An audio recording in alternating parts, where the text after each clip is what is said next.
Bem-vindos ao nosso terceiro web debate. Conseguimos chegar no terceiro já. Eu acho que isso é um bom indicativo que a coisa está indo bem. Hoje nós vamos mais uma vez reunir pesquisadores de história dos Estados Unidos do Brasil todo, podendo discutir um texto de produção da historiografia nacional sobre a história dos Estados Unidos, valorizando a produção que a gente tem nas nossas universidades.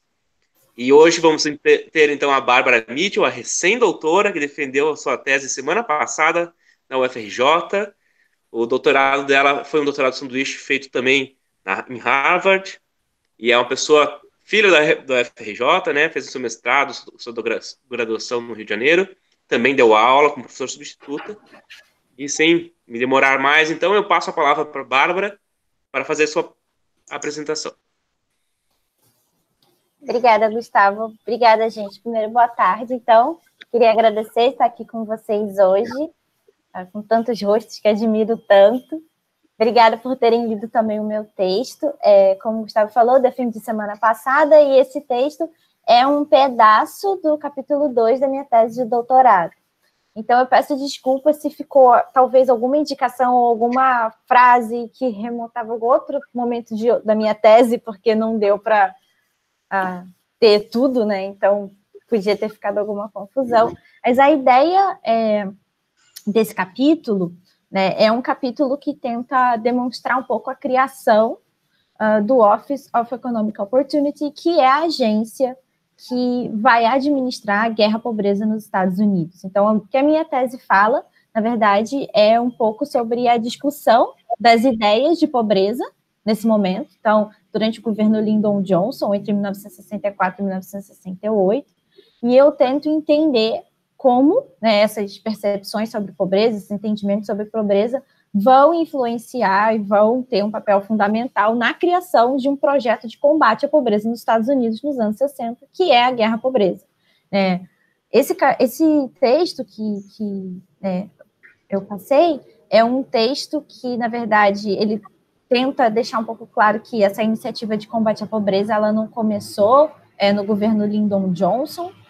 O Johnson, apesar de ser muito mais lembrado pela Guerra do Vietnã, ele vai ser o presidente, entre aspas, responsável pela guerra à pobreza, mas não é uma iniciativa também de ideia presidencial, por assim dizer. Ela vem uma iniciativa antes, dentro do governo John Kennedy, mas que também não foi iniciativa do Kennedy. Então, na verdade, é uma iniciativa pensada pela equipe do Kennedy, em um contexto nos Estados Unidos que você já tem a publicação de vários materiais de intelectuais questionando uma ideia de prosperidade absoluta nos Estados Unidos, questionando um pouco o mito dos anos dourados e alertando para a permanência, sim, de uma pobreza. Além disso, nesse momento, a gente tem com cada vez mais força a mobilização pelos direitos civis, que não era uma mobilização apenas pela legislação dos direitos civis, era uma mobilização que questionava também essa questão da pobreza, uma pobreza racial também, a questão da desigualdade nos Estados Unidos. Então, todo esse cenário, vamos dizer assim, ele vai, de certa maneira, chegar dentro do governo Kennedy, principalmente através da equipe do Conselho do Council of Economic Advisors. E aí, esse conselho que vai chegar ao Kennedy, na figura do Heller, fazendo uma sugestão de ser criado um projeto de eliminação da pobreza. Lembrando que o governo Kennedy vai ser um governo que vai ter uma relação muito grande com, principalmente internacionalmente falando, pensando ali a Aliança para o Progresso, os Corpos da Paz, então com uma preocupação muito grande em atuar na ajuda de, no caso, pessoas no exterior. E a equipe do Kennedy ela vai alertar para que também haja uma necessidade de uma ação interna, ou seja, não só você tentar ajudar os países menos desenvolvidos ou as pessoas pobres no exterior, mas principalmente ajudar as pessoas pobres americanas, que ainda existiam, e eram extremamente relevantes, ainda mais se os Estados Unidos queria se consolidar como o país mais rico do mundo. Então, como alegar ser o país mais rico e próspero do mundo quando você ainda tem uma grande quantidade de pessoas pobres ali dentro? Então, essa possibilidade de ver aí a pobreza como uma questão moral e um problema para a própria apresentação externa dos Estados Unidos no mundo é muito importante nos anos Kennedy, mas o Kennedy ele vai ficar muito inseguro em apostar em um programa nacional de combate à pobreza. As fontes apontam tanto por questões eleitorais, como também por questões de que não era, de fato, o foco dos projetos que o presidente favorecia.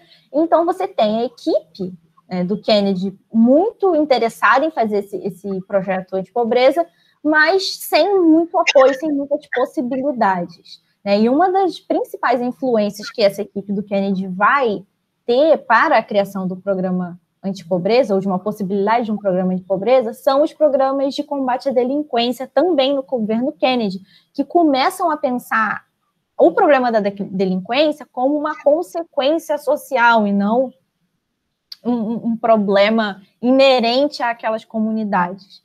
Então, eles começam a ver a pobreza sem estar necessariamente associada ao crime, à violência, ou uma, entre aspas, predisposição a essa violência dessas comunidades. Quando o Kennedy morre, você ainda não tem um projeto bem definido, porque justamente ele não queria que fosse criado um projeto nacional de combate à pobreza, mas quando ele morre e o Johnson assume, é o momento em que esse projeto vai ser, de fato, colocado no centro do governo americano, porque o Johnson é uma figura bem peculiar, vamos dizer assim. O Johnson, principalmente nos retratos que mostram em seriados ou filmes, ele geralmente é bem representado como um homem bastante bruto, grosseiro, pouquíssimo refinado, quase que o oposto ao Kennedy, e isso é, inclusive, um problema para ele, ao longo do tempo. Você vê claramente que ele tem um ressentimento, um rancor, um medo de estar sendo sempre comparado com o Kennedy, inferiorizado por ele não ser um homem bonito, elitizado, educado e bem visto como o Kennedy era. Mas o Johnson também era um grande admirador do Roosevelt, e a possibilidade de criar um projeto de combate à pobreza surgiu ali, para ele, chegou a ele como uma possibilidade dele ter entre aspas, o New Deal dele, ou ele deixar a marca dele na história dos Estados Unidos.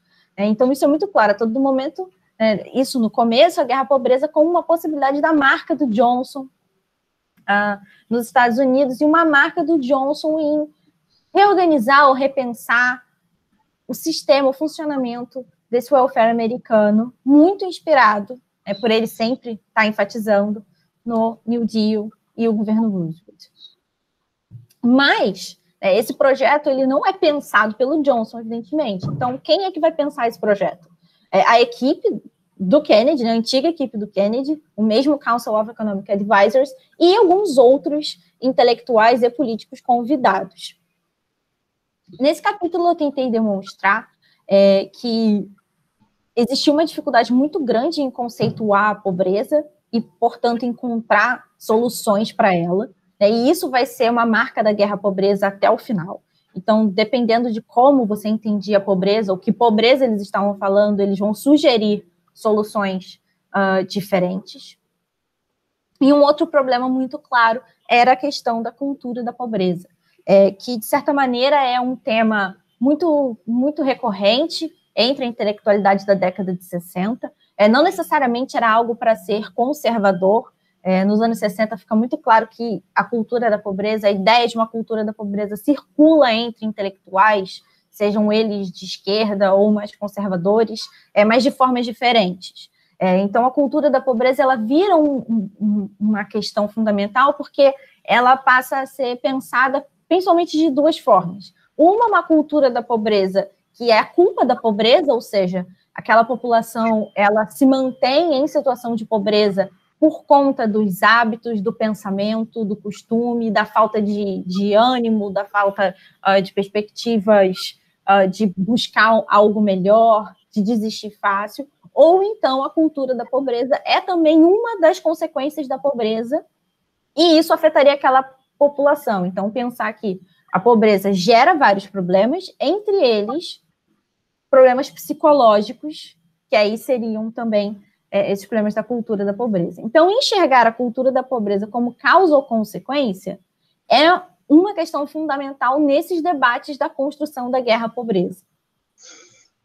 Uma outra questão fundamental para eles era de como transformar essa população pobre de, entre aspas, consumidores de impostos para pagadores de impostos. Então, a guerra à pobreza, ela não foi pensada, mesmo em suas diferentes possibilidades, ela não era pensada como um projeto de divisão de renda ou um projeto universal para reduzir a desigualdade.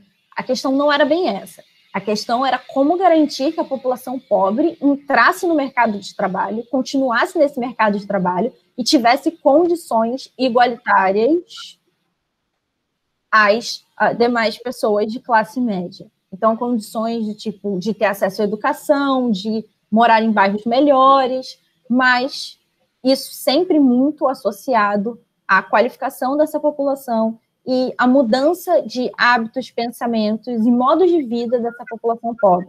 Então, a transformação, a saída da pobreza, não seria só uma questão de criar emprego ou criar habitações dignas ou gerar ou abrir espaço nas escolas. Era uma questão também de mudança, transformação da população pobre, para que ela mudasse seu modo de vida, seus hábitos, seu pensamento e assumisse uma postura, vamos dizer assim, mais positiva, uma postura que era a postura, teoricamente, da classe média branca naquele momento. Então, se eles tivessem uma postura do trabalhador branco que meritocraticamente chegou à sua posição de classe média, eles também chegariam a esse lugar, logicamente, com os auxílios que a guerra à pobreza criaria.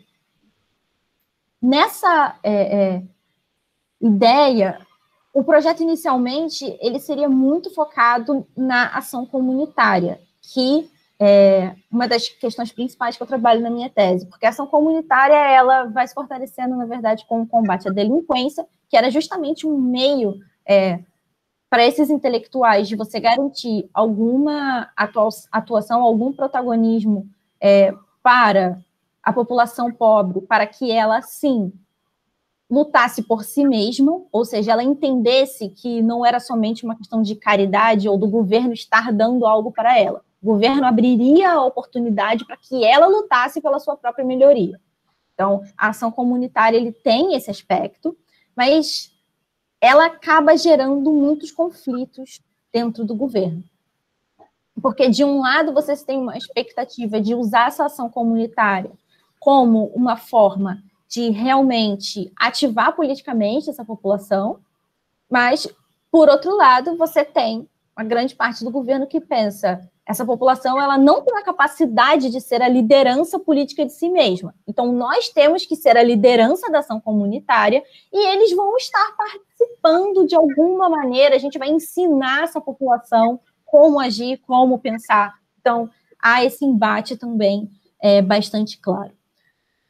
A primeira força-tarefa, ela dura por um tempo, com o Heller como liderança, mas logo depois você tem a chegada do Sargent Shriver, que era o diretor dos Corpos da Paz, e continuou, ele acumulou os dois cargos, então ele continuou por um tempo nos Corpos da Paz e no Office of Economic Opportunity, e com a chegada dele, você tem um pouco uma mudança desse foco da ação comunitária para pensar, de fato, em um programa nacional.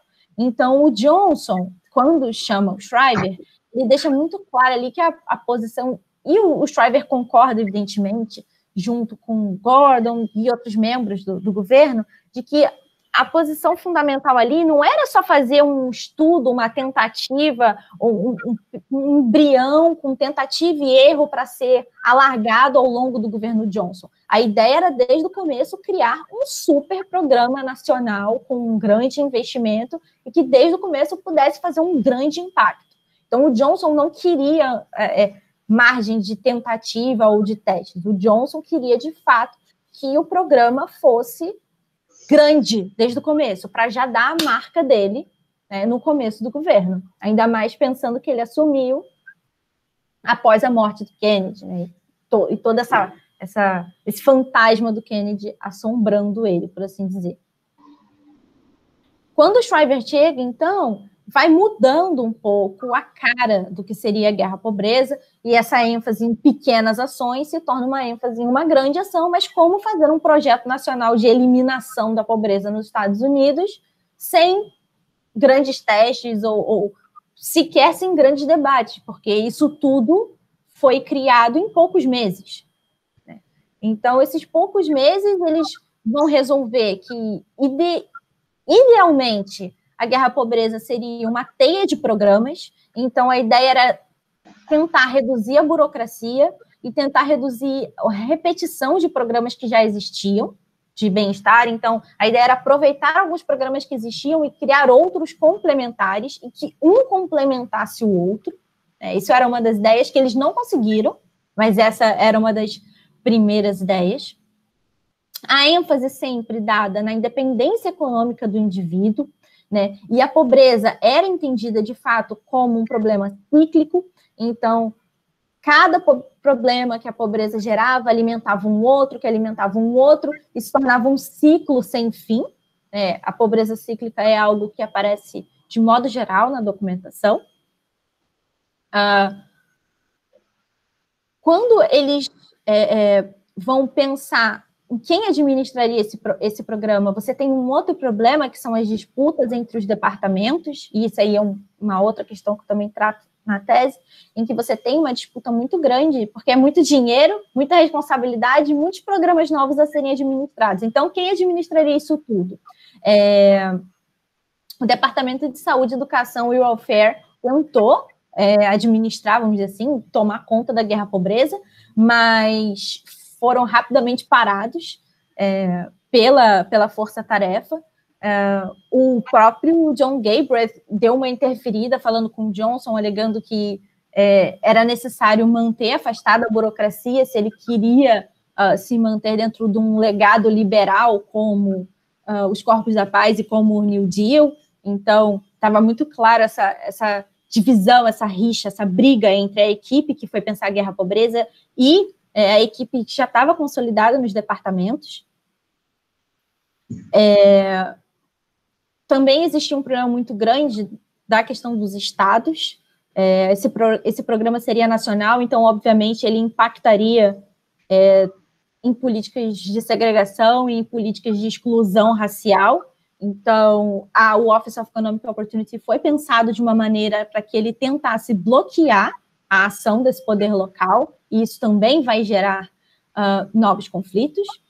A aprovação da legislação, né, o Economic Opportunity Act, ela vai se dar, entre aspas, de uma maneira não tão difícil, e eu tenho como uma das minhas hipóteses que essa facilidade de aprovação se deu também porque o projeto da guerra à pobreza ele não era bem definido no começo. Então, como eu falei, eles tiveram poucos meses para criar um projeto nacional de combate da pobreza, com muitas ideias diferentes, e eles botaram um pouquinho de tudo no projeto, mas deixaram de forma muito ambígua.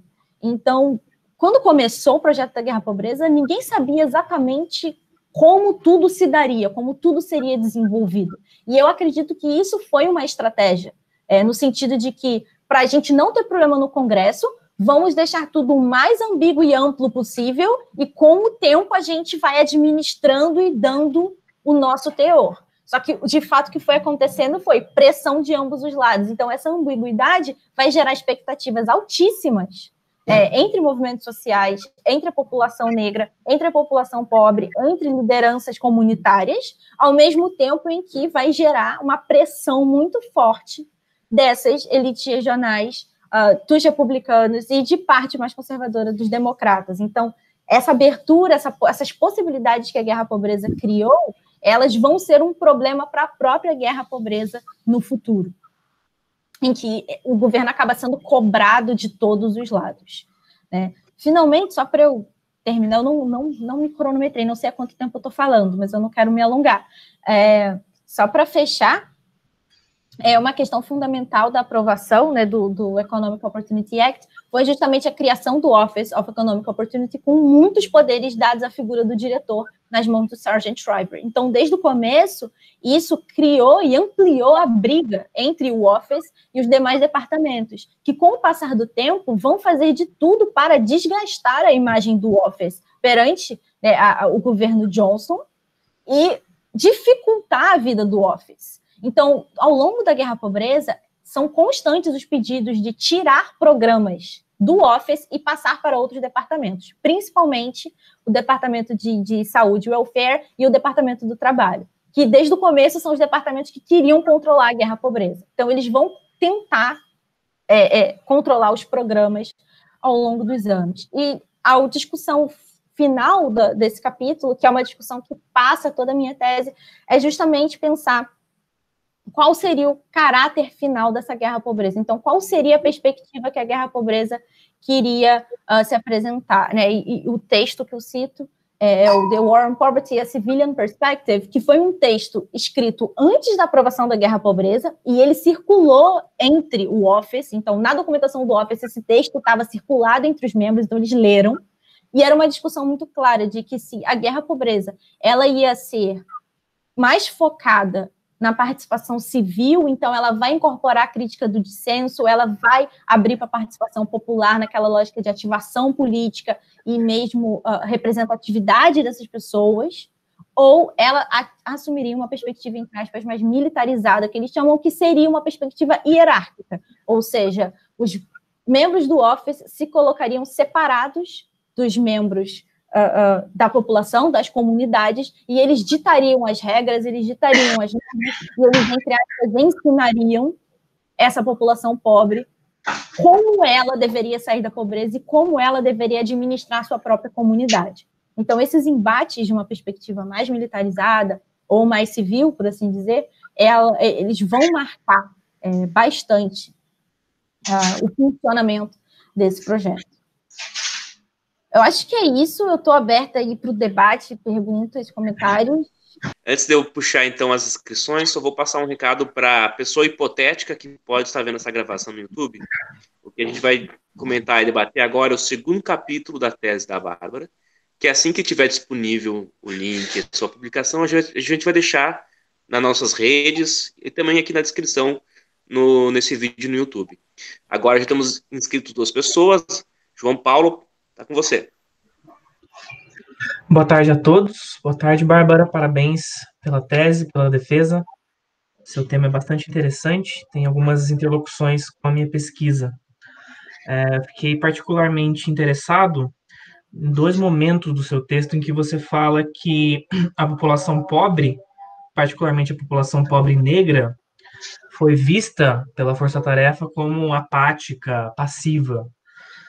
E isso é algo que aparece bastante na minha pesquisa. Eu pesquiso investigações que a FBI fez sobre o Martin Luther King e o Malcolm X, e essas representações também aparecem na minha pesquisa.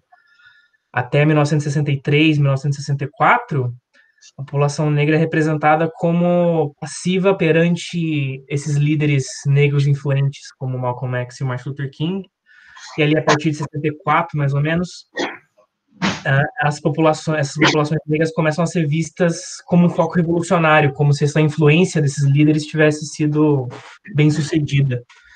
Então, a minha pergunta é: havia alguma consideração político-ideológica na força-tarefa, no sentido de ver a guerra à pobreza também como retirar essa população pobre, particularmente a população pobre negra, de uma teia de influência de comunistas, do Partido Comunista, enfim? Eu queria saber mais ou menos isso de você. Uhum. Lucas Bacas? Gente, boa tarde. Primeiro de tudo, Bárbara, parabéns aí pela defesa. Queria agradecer pela sua fala, foi muito legal mesmo. Sendo alguém que fez pesquisa em New Deal e tal, ver esses paralelos com a guerra à pobreza e com essas discussões em relação a políticas sociais dos anos 60 é muito interessante para mim. E justamente por esses paralelos aí que, lendo seu texto, eu acabei fazendo e tal, eu queria te perguntar, não sei até se você lembra que no último Enem você me fez uma pergunta parecida. E aí, justamente no final do seu capítulo, você coloca uma questão da tradição dos merecedores e não merecedores. E isso me lembra muito em relação ao meu trabalho, estudando o New Deal, Thomas Arnold, que uma das coisas que ele observava era que justamente nos Estados Unidos você tinha aquela... Bom, você colocou também no seu trabalho que isso nos anos 60 também a gente pode encontrar isso.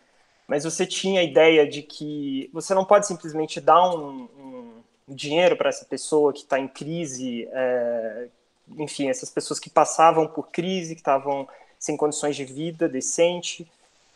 Você precisava dar um emprego ou uma oportunidade, como é o caso do... Acho que a palavra-chave que você, até pela sua fala e pelo seu texto, é oportunidade. É uma agência do emprego uma agência do governo de oportunidade econômica, oportunidade de emprego. Eu queria, se possível, não sei se chega nessas questões nos outros capítulos, se pudesse falar um pouco justamente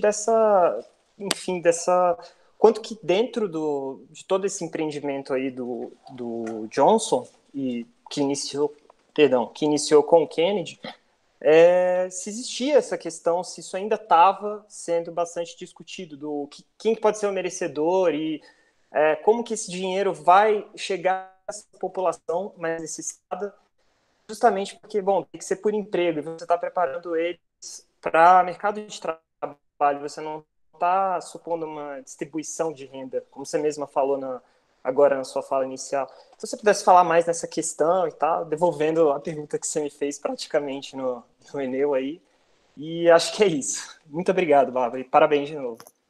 Então, Henrique, é com você. Gente, boa tarde. Boa tarde a todos. Parabéns, Bárbara. Fiquei bastante feliz em saber da notícia da defesa. E assim como o Lucas, eu vou te devolver uma pergunta que eu não acho que você vai lembrar, talvez.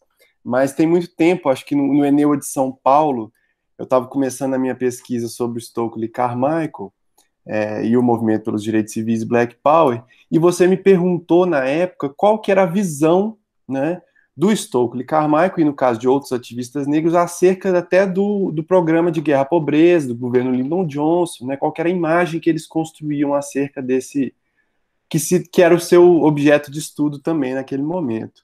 Eu estava no começo da pesquisa, não soube te responder, mas hoje eu tenho um pouquinho mais de pista, e eu queria te ouvir também, se você conseguiu aferir ou medir um pouco isso na sua pesquisa, né, ou seja, uma visão dos de baixo, né, daqueles que são, digamos assim, o objeto e muitas vezes nem tanto o sujeito dos programas de auxílio, né, e do programa de guerra à pobreza, né, que eu achei muito legal que no seu texto você coloca essa problemática, né, qual que é o nível de agência desses sujeitos e qual que é o nível de agência que o governo vai permitir que eles tenham, né.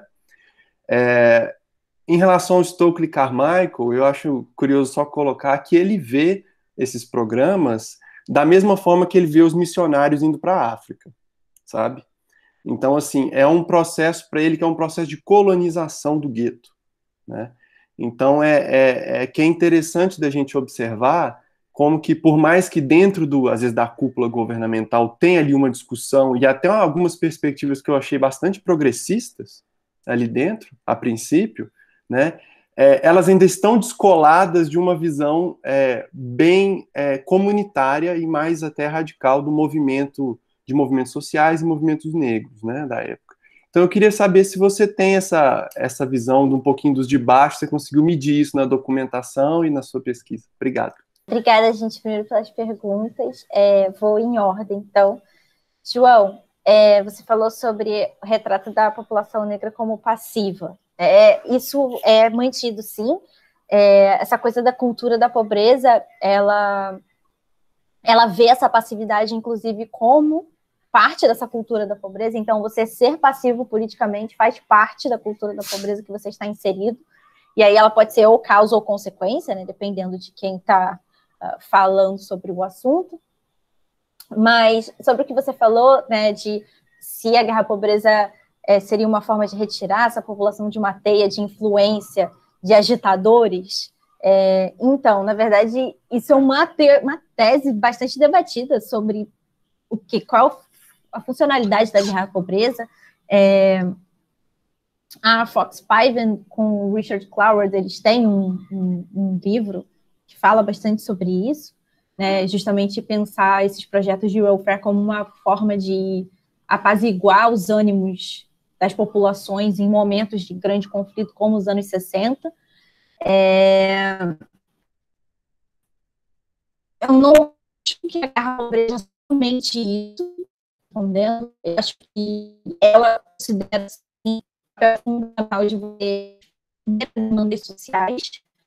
É claro também a valorização de determinados líderes comunistas, por exemplo, o Saulo, no começo, ele é visto como uma influência no sentido de táticas de mobilização social, mas depois, quando ele começa a usar essas mesmas táticas contra prefeitos, principalmente em Chicago, ele começa a ser visto como uma ameaça, mas não por todo mundo do Office of Economic Opportunity. E aí isso é uma questão muito complicada, porque dentro do Office você tem posições muito diferentes.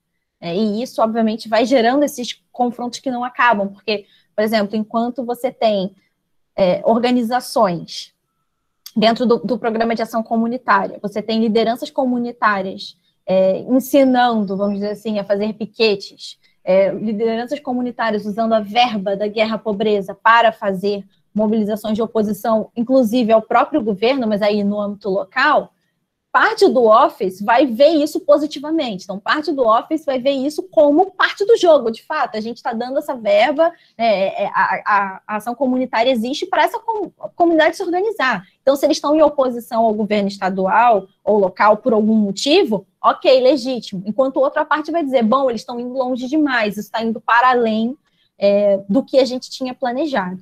O que eu posso te falar é que com as riots, a partir de 65, essa situação vai ficar mais difícil, porque a ação comunitária ela começa a ser acusada de responsável pelas riots. Então, são constantes os memorandos de membros do Office sendo acusados por pessoas de fora do Office de estarem financiando ou participando de riots. Então, de alguma maneira, talvez, não tanto dentro do Office, mas dentro do governo Johnson, a guerra à pobreza foi mais vista como uma possibilidade, né, de você tirar essa população de uma teia negativa de influência, e dentro do Office, essa posição ela não é muito clara. Ela depende do agente que você estiver analisando. Mas é óbvio, quando eles procuram as comunidades afro-americanas, por exemplo, para fazer alianças, eles não vão procurar o Malcolm X, de forma alguma. No máximo, eles procuram a SLC, a SNCC, eles dialogam até antes da SNCC romper e sair, né, da não violência e sair do começo, né, das ações da organização. O CORE, por exemplo, começa por alguns grupos a ser acusado de estar radical demais. Até a NAACP, em alguns momentos, ela é vista como radical demais, principalmente quando ela está em oposição a alguma política local. Então, é bem variado, João, depende muito da posição. Respondi? Foi? Sim. Tá, ok. Lucas, eu lembro, sim, da pergunta. Eu gosto quando as nossas pesquisas, elas dialogam bastante, né? Quando a gente tem esses encontros e agora também os web debates, a gente consegue perceber esses diálogos que a gente consegue fazer. Sim, essa questão do merecedores versus não merecedores, ela ainda é muito forte. É lógico que ela não é igual, se a gente for comparar o começo do século XX, ou até pensando como a pobreza era retratada no começo do século XX, você tem uma diferença aqui muito clara, principalmente considerando que agora essa pobreza ela vai ser reconhecida também como um problema social grave, que também é culpa do próprio funcionamento do sistema. Então, você tem características bem diferentes, né, de pensando a pobreza, mas como você bem percebeu, né, o nome da agência é Office of Economic Opportunity. A oportunidade ela é a palavra-chave da guerra à pobreza. E o Johnson é uma das pessoas que mais tenta fortalecer isso. Então, em reuniões, os memorandos, você vê que o Johnson, ele tenta, memorandos para o Shriver, principalmente, o Johnson escreve dizendo que tem que lembrar que isso não é dole, isso aqui não é caridade, a gente não está repassando nada. Todos, assim, projetos, por exemplo, de criação de emprego pelo governo foram todos vetados pelo Johnson. O próprio Shriver queria a criação de um, e o Johnson negou absolutamente, porque o Johnson tinha algumas preocupações, uma delas era não estourar o orçamento que o Kennedy se comprometeu a ter, e não aumentar os impostos. E o Shriver, a opção, né, para criar um programa de emprego, por exemplo, seria com taxação de cigarros. Foi o projeto que eles levaram ao Johnson, e ele se recusou de forma alguma. Ele disse que não, que o programa da guerra à pobreza, ele não é no mesmo contexto do New Deal. Então, aqui é um momento que os Estados Unidos é rico, é afluente e tem possibilidades da iniciativa privada criar essas oportunidades. Então, os projetos da guerra à pobreza, eles são parcerias público-privada. Né? E essa característica da oportunidade, eu acho que se fortalece ainda mais com isso. O governo, ele sempre tenta colocar, na verdade, a iniciativa privada como o local em que vai gerar a possibilidade de trabalho. As oportunidades de trabalho geradas pela guerra à pobreza tinham um pagamento bem ruim e eram sempre muito temporárias, muito rápidas, não eram vagas que você poderia ficar muito tempo, eram mais estágios e coisas do tipo, né, criadas pelo próprio governo, mas elas tentavam priorizar essa inclusão no mercado privado com a colaboração das empresas. Né? Então, o modo com que o dinheiro vai chegar para as pessoas deveria ser a partir do trabalho delas. Né? É muito claro ali que eles querem que toda essa população pobre se torne a classe média do sonho americano. Né? E isso, ali na guerra à pobreza, principalmente entre o Johnson, entre o Gordon, entre o Moynihan e alguns outros, esse é o foco da guerra à pobreza. Mas tem os dissidentes, né? Mas tem aqueles que vão pensar, bom, mas e só isso não vai dar, só criar oportunidade não vai dar. E aí que eu vejo os maiores conflitos. Henrique, eu lembro, sim, da pergunta que eu te fiz. Eu lembro que quando você começou a falar, eu fiquei tão empolgada, porque eu estava começando a ver essa parte. E aí eu não sabia se você já tinha visto ou não, então era aquela coisa de tentar ver, né? Se a pessoa já também sabia, para eu ir atrás dos seus números. Então, sim, na verdade, é uma preocupação que eu tinha na minha tese, que eu não queria, assim, abrir mão de jeito nenhum, e quando eu fui achar a documentação, eu fiquei desesperada em encontrar isso, era entender como a guerra à pobreza dialogava e tinha eco entre os movimentos sociais. Então, no meu capítulo 3, eu falo bastante disso, como a guerra à pobreza, ela usa de uma tradição de ação comunitária que já existia entre a comunidade afro-americana, e aí eu pego principalmente os exemplos da SLC e da SNCC. Eu fiz tipo um estudo de caso de um condado chamado Lowndes, que é um local brutal, é conhecido como Bloody Lowndes, então assim, é um local em que você sabe, porque a SNCC atua bastante lá. E esse condado, ele tenta entrar no programa de ação comunitária, e a SNCC, inclusive, tenta ajudar eles a participarem, porque para entrar no programa de ação comunitária, as comunidades deveriam preencher, tipo, um formulário do governo, vamos dizer assim, e só podia ter uma comunidade representando uma área distrital. E isso, obviamente, vai gerar muitos problemas, tanto de confrontos entre comunidades. Por exemplo, tem um estudo muito interessante do Robert Bauman, que ele vai falar sobre conflito entre comunidades latino-americanas e afro-americanas em Los Angeles, disputando a liderança da ação comunitária local, mas também no sentido de que, por exemplo, em Lowndes, eles vão criar, um grupo branco vai criar uma falsa associação com afro-americanos, que a comunidade afro-americana não conhecia, então eram pessoas que eles literalmente inventam, e eles que conseguem a verba da ação comunitária. No final, depois, o condado de Lowndes vai conseguir, mas até isso acontecer, muita água rola. E aí é bem interessante, porque, de um lado, fica muito claro que no começo você tem uma expectativa muito grande de participação, justamente pela ação comunitária, em que o governo fala, não, a ideia é, as comunidades vão se inscrever, vão receber a verba e vão administrar. Então, cria-se, né, uma possibilidade muito grande. E, lógico, você tem organizações sociais muito bem desenvolvidas que vão assistir essas comunidades. Só que quando chegam os pedidos das comunidades, algumas conseguem, algumas não, e aí a gente tem esses confrontos. Com o passar do tempo, principalmente com a pressão dos prefeitos para que esse programa de ação comunitária fosse controlado pela região e não pelo governo federal, você vê as comunidades rompendo um pouco a expectativa, meio que desabando, e aí eu analiso, na minha tese, 2 casos, que é a Freedom Budget e a Poor People's Campaign do Luther King, que para mim são 2 exemplos muito claros de solicitação de uma guerra à pobreza diferente do que ela foi. Então, quando esses grupos rompem e falam, olha, do jeito que está, não funcionou, faz desse jeito aqui, aí eles criam um projeto. Mas, pensando no Carmichael, por exemplo, a própria Freedom Budget, ele se recusa depois a assinar, a Poor People's Campaign, ele também não... Ele se compromete a não atrapalhar, mas também não quer fazer parte, então é uma visão ali totalmente diferente. Aí, nessa hora, ele já chutou o balde, ele já partiu, ele não quer saber disso mais. Obrigado, viu, Bárbara?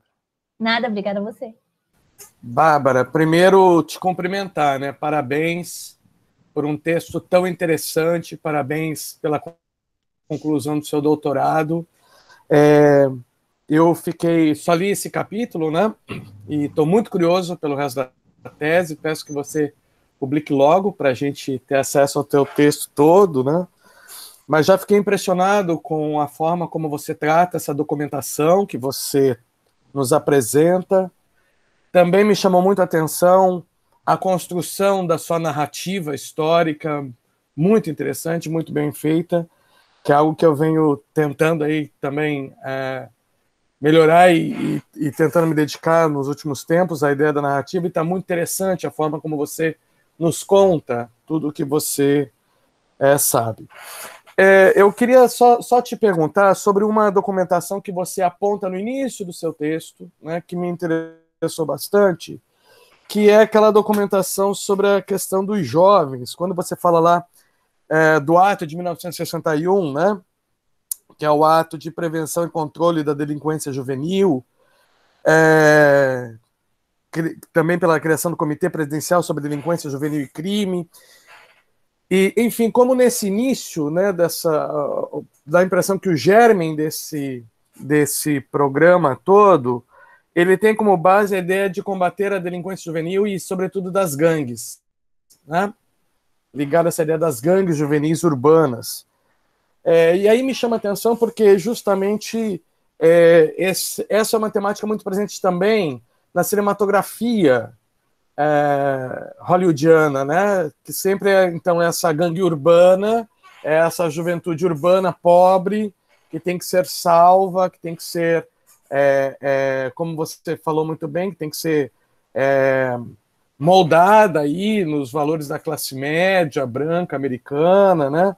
Então, me chama muita atenção essa documentação sobre a questão da juventude, se você pudesse comentar um pouco mais o que você encontrou. E é isso, e mais uma vez, parabéns, gostei demais, viu? Manda logo o texto para a gente. Sim. Bárbara, parabéns. Minha pergunta vai um pouco na linha do Flávio Trovão, que é a questão que você mencionou sobre a delinquência juvenil, mais relacionada à questão do crime, né? Que é um tema que eu tenho estudado recentemente, porque a questão do crime é um problema historiográfico. O que é crime, o que causa o crime, como punir o crime, são várias respostas que vão ser dadas ao longo da história norte-americana para essas questões. Então, desde os anos 10, pelo menos, essa questão da criminalidade está muito forte nos debates nacionais, mesmo antes da lei seca. Então, o que causa o crime? Primeiro vai ser o álcool, depois vai ser a proibição do comércio de álcool, depois vão ser os filmes. Então, nos anos 30, 40, vão ter comitês também que vão analisar essa questão da criminalidade urbana que está acontecendo. E minha pergunta vai um pouco nesse sentido. Qual a relação, se o Office faz alguma relação, você falou inicialmente causa e consequência, queria que você falasse melhor, da questão do crime e da questão da pobreza. Porque tem alguns autores que vão dizer que na era progressista se supera uma noção que ele vai chamar de vitoriana da criminalidade, o que era isso? A criminalidade como resultado das ações individuais, dos erros da própria pessoa, e começa a se compreender a criminalidade como causa de questões sociais mais amplas ligadas ao ambiente social. E pelo que você falou, parece um pouco ser nessa linha que o Office vai entender a questão da delinquência juvenil, ou seja, um ambiente, uma sociedade que, mal ou bem, não só o indivíduo, sua ação individual, sua maldade própria, mas um contexto mais amplo. Queria saber se tem essa compreensão mesmo e como relacionar pobreza e criminalidade nesse período. Se você viu alguma coisa nesse sentido. Obrigado. Deus, a bola está contigo. Ok, desculpa. Oi, Bárbara, eu li com muito interesse o capítulo. Eu peço desculpas por não estar aqui para sua apresentação, porque eu tive uma reunião de emergência lá do Macaé, que foi chamada à última hora e só acabou agora. Mas eu acho, então, uma coisa, duas ou três coisas que eu queria salientar e perguntar para você se você encontrou vestígios disso na sua pesquisa.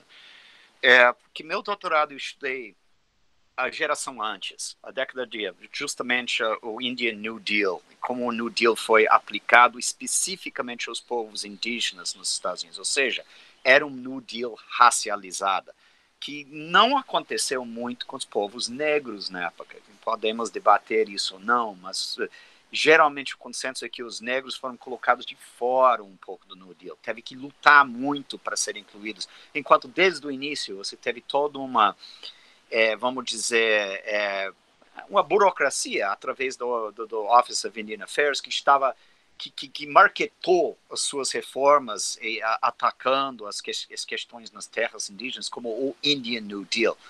E o interessante com isso é que, do ponto de vista do antropólogo, é que antropologia gera uma coisa que mais tarde é usado muito por esses mesmos sociólogos e políticos que você está falando sobre, Moynihan particularmente, que é a noção da cultura de pobreza. Que isso foi uma coisa que foi criada no final da década de 40, no início da década de 50, pelos antropólogos que trabalhavam com os índios nas terras indígenas. E de mais tarde, entre 45 e 60, ele vai ampliando-se para explicar todas as questões de pobreza, que a cultura de pobreza é o grande problema, e isso que nós temos que atacar, e não é só gerenciar novidades, oportunidades, etc., mas a cultura, esse povo em si, tem problemas, tem hábitos, tem práticas que têm que ser reformadas. E isso volta, obviamente, para a geração anterior a essa ainda, dos settlement houses, no final da década do século XX, né? Então, uma longa, vamos dizer, vai e vem entre dois polos em pensar a pobreza nos Estados Unidos como uma coisa própria daqueles indivíduos, ou próprio, assim, do meio em que o indivíduo viva. E com a síntese boasiana e descoberta de cultura na década de 30, né, isso vai começar a ser aplicado primeiro às populações indígenas, depois a todos os pobres, né? E eu queria saber se você encontra na sua pesquisa, particularmente nessa época, essas referências nas políticas do Johnson à ideia da cultura de pobreza, porque ele é criticado mais tarde pelo movimento indígena e pelos movimentos negros como uma maneira de evitar falar sobre raça de uma certa forma nessas políticas de Johnson, né? Queria saber o que você sabia ou tem encontrado, se você encontrou referências a essa ideia da cultura de pobreza. Eu acho que vou fechar um bloco aqui. Já temos 3 perguntas. Bárbara, você pode responder. Tá.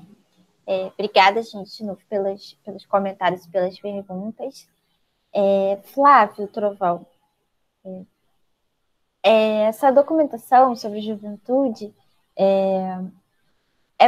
acho bastante interessante, porque a juventude ela não só vai ser aí uma coisa importante para o começo, né, das ideias de criar um programa de combate à pobreza, mas ela vai ser o foco de toda a Guerra à Pobreza. Então, a Guerra à Pobreza ela é pensada como principalmente um programa para os jovens, e aí a grande argumentação é: se a gente investir nos jovens de hoje, a gente não tem que pagar financiar os programas sociais para os adultos que eles serão no futuro, porque eles serão adultos empregados e não adultos em situação de pobreza. E isso, inclusive, é um conflito grande dentro do Office, porque parte do Office fala que o foco tem que ser nos adultos e parte fala, não, a guerra à pobreza ela é uma ação preventiva. Então, a gente está prevenindo que a gente tenha adultos em pobreza no futuro. Esse vai ser o nosso grande foco. E foi o que ficou, né? Com o passar dos anos, foi o que ficou. Então, cada vez mais eles vão se focar nos jovens.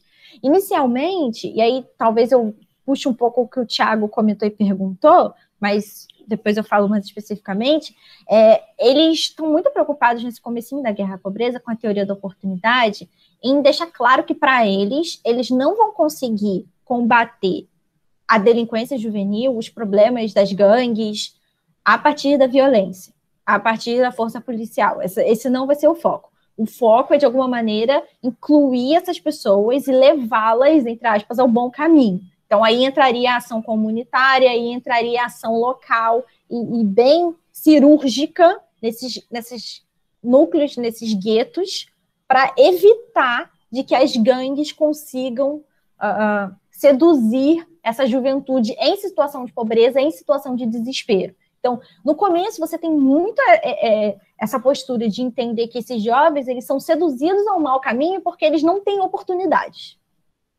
Só que tudo vai mudar, principalmente com as riots de 65. As riots, elas mudam muito a postura do governo em relação. Quando você tem as riots nos guetos, já dentro do funcionamento da guerra à pobreza, dentro dos programas de ação comunitária, aí eles vão dizer, olha, então talvez aqui seja necessário sim o uso da força policial, porque a gente está criando a oportunidade, mas eles estão optando por radicalizar, eles estão optando pela violência, eles estão optando por esses tipos de protestos que mostram, e aí aquela questão da cultura da pobreza que o Tadeu perguntou, que mostra que isso faz parte da cultura do gueto, que faz parte da lógica deles. Eles têm já uma violência intrínseca por estarem nesse gueto, por estarem nessa situação de pobreza, e a gente não vai conseguir dar conta disso somente com a oportunidade, somente com os benefícios sociais, a gente vai ter que usar a violência para combatê-los.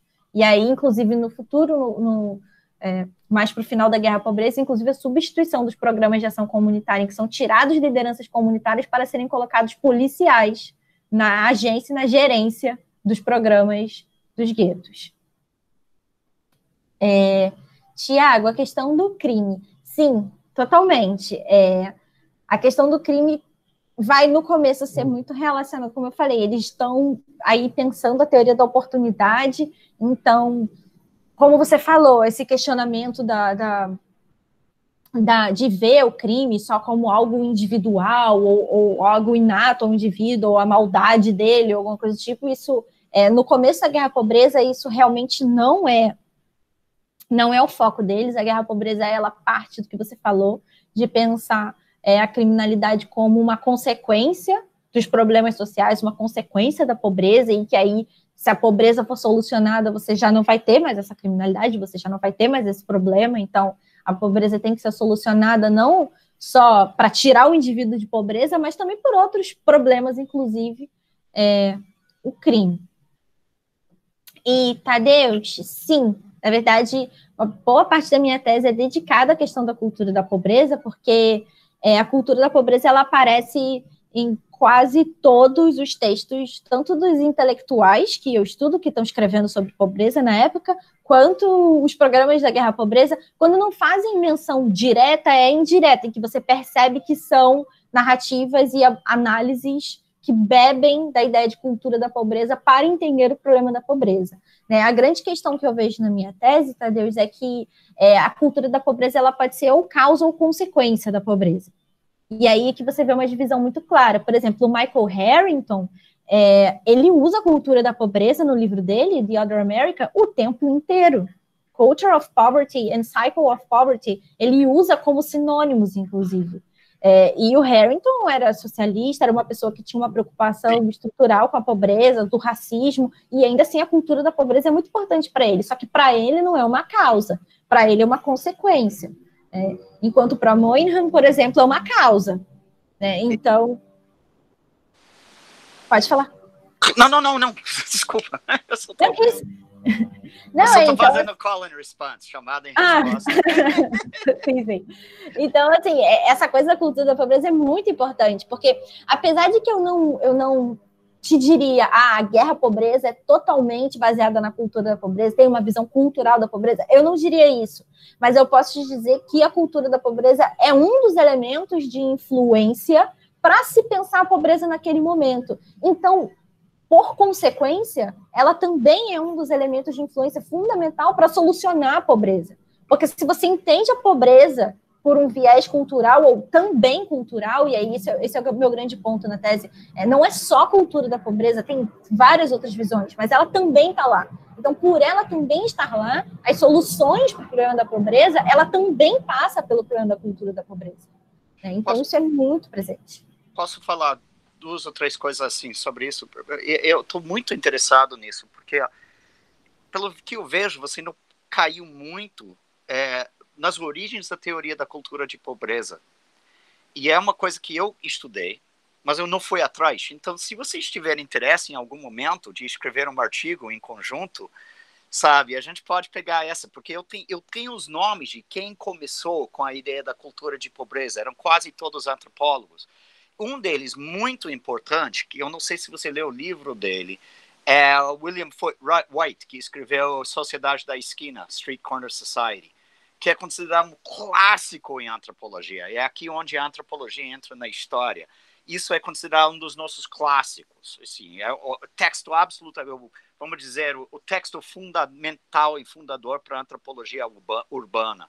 E Foote White, ele e outros colegas acabam trabalhando para o Office of Indian Affairs durante a Segunda Guerra e depois disso, e um cara em particular que trabalha com Foote White, chamado MacGregor, começa essa teoria de cultura de pobreza. Essas não são os únicos caras falando nisso, mas eles são já no final da década de 40 começando a discutir isso. Então, eu adoraria poder sentar com vocês, se vocês tiverem interesse em algum momento, a gente escrever um artigo sobre a história da cultura de pobreza, onde nasce essa porra e qual foi, de fato, os seus usos, os múltiplos usos. A segunda coisa que eu queria fazer são apenas 2 coisas para vocês. Eu sempre falo coisas em cultura popular americana, onde você pode ver essas coisas refletidas. Provavelmente você já falou sobre isso, que a gente já falou sobre isso. Mas se você assiste Amor, Sublime Amor, né?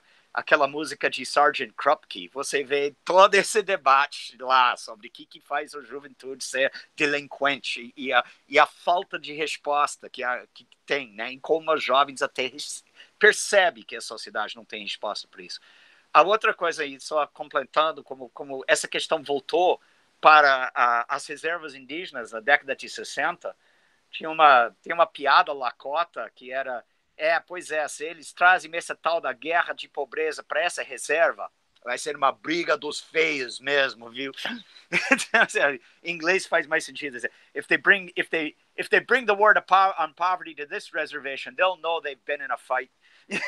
Então, sabe, a coisa volta para a reserva, sabe, 20 anos após do que ele saiu da reserva. É muito interessante ver esses ciclos. Mas parabéns, está ótimo o trabalho. Muito bom ver isso. Pedro, eu só vou agradecer, dizer que, obviamente, tenho sim interesse, vamos conversar. E sobre texto de cultura da pobreza, um dos de antropólogos que eu li foi o Five Families, do Oscar Lewis. Esse eu li completinho, que é bem importante para as referências no momento. Lewis e todos os seus grupos são as pessoas que são treinados pela BIA durante a Segunda Guerra Mundial, seguindo essa orientação do Foote White, um cara que você talvez não conhece, quase ninguém conhece ele na antropologia, porque ele era mais administrador do que antropólogo, mas o nome dele é MacGregor, e ele é a cara que coordena os estudos de comunidades durante a Segunda Guerra Mundial, do que Oscar Lewis participa, e que também incluía a infiltração de antropólogos nos campos de concentração para os japoneses durante a Segunda Guerra Mundial. Ou seja, teve todo um processo de, vamos dizer, weaponizing na antropologia para a Segunda Guerra e para questões internas, e isso é interessante, porque quando sai da Segunda Guerra, eles são muito claros de que isso tem que ser usado no Plan 4 Project de Truman para desenvolvimento na América Latina. Ou seja, toda essa ideologia vai ser internacionalizada agora e usado como arma contra a União Soviética e contra o comunismo. Então, eu adoraria poder continuar escrevendo sobre isso. Um monte de material e não tenho porquê, a menos que tiver outra pessoa interessada em escrever. Bom, temos 19 testemunhas, então, dessa proposta de artigo. Vamos cobrar depois. Então, eu vou chamar a próximo bloco. O próximo inscrito é o Carlos. Olá, olá a todos. Todo mundo me ouve? Primeiramente, eu gostaria de parabenizar a Bárbara pela defesa.